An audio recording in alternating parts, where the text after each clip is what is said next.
Yes, it's another I'm withdrawing from Chocolate Finance video. Though I'm not making this video just because Seth made the first video and I wanted to FOMO in.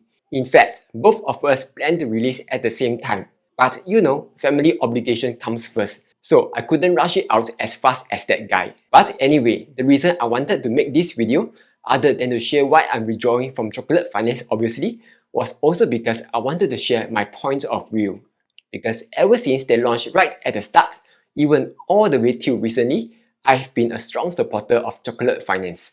Other than recommending the product to you guys on several occasions, I've also recommended the product to my friends, family, and of course, I myself am also parking a large amount of my cash savings with them. And for transparency purposes, I'm still parking my money with them as of making this video, and will only slowly withdraw out after this video is out. And similar to Seth, no, I don't think a bank run will happen just because of our videos.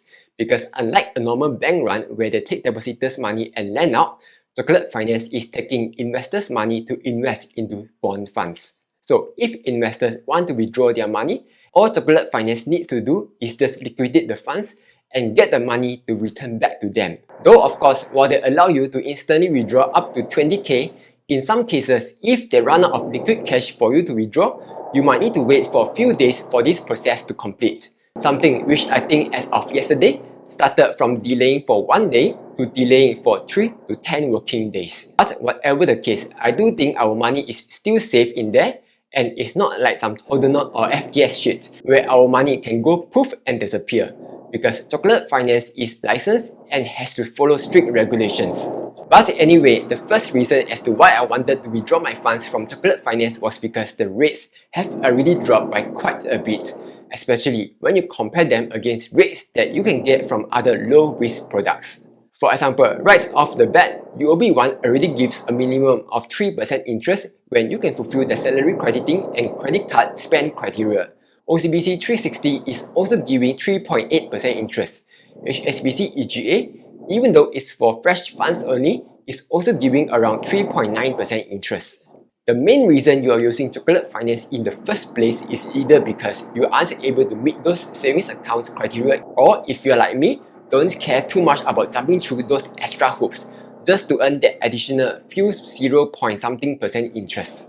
Now, to be fair, in terms of non-bank rates, I do feel Chocolate Finance rates are still quite decent. The reason they had to reduce their rates is simply because yields have already come down by quite a bit. Though, I also have to point out that the yields that Chocolate Finance is offering are a little lower than what you would have gotten if you have invested in the same funds yourself. One easy way to tell is by going to your profile, opening up your live account statement, then scroll all the way down. And if your balancing item is negative, it means the fund has actually outperformed the target return. And Chocolate Finance is taking the excess as an outperformance fee. In this case, since the portfolio outperformed the 3.3% and 3% target yield, Chocolate Finance got to keep the extra $140.38. Though of course, this is only if they outperform. If the portfolio had underperformed, they will be topping up the amounts to hit the 3.3% and 3% yield. So that's the risk you are taking when investing with Chocolate Finance. And that is your returns are capped if your funds outperform. But that also brings up another question, and that is, where else can you park your money to get a high yield if you aren't parking it with banks? I will probably make a video for this soon.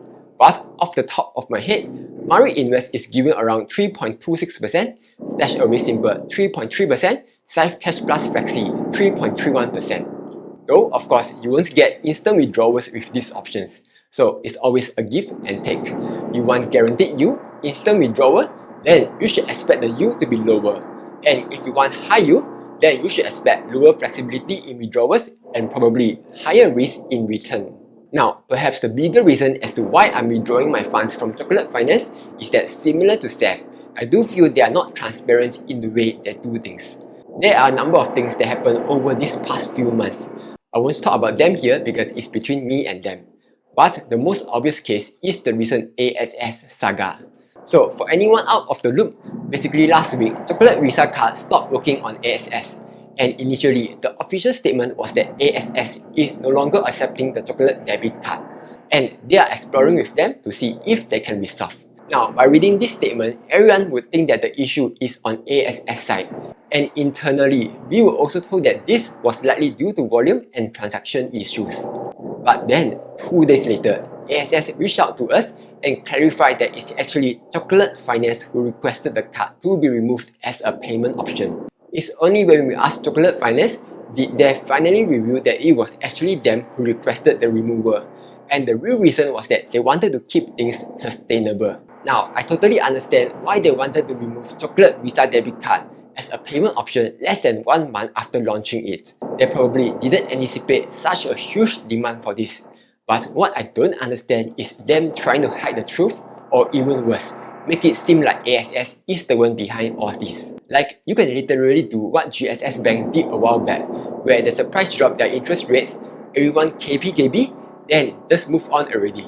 Sure, it's an unpopular move, but if you made a misjudgment, you just do what you have to do as a business, take the L, then move on. But to mislead everyone, your users, your affiliates, while trying to put the blame on a third party, I think that's a huge no-no for me. Personally, I don't think Chocolate Finance is doing this because they are evil or something, unlike FTS or Holdenot, where the founders are evil and greedy as hell.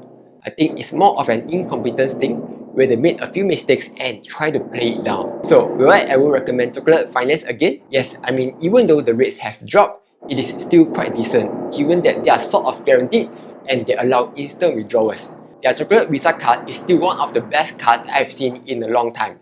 But their lack of integrity needs to go. How? I have no idea.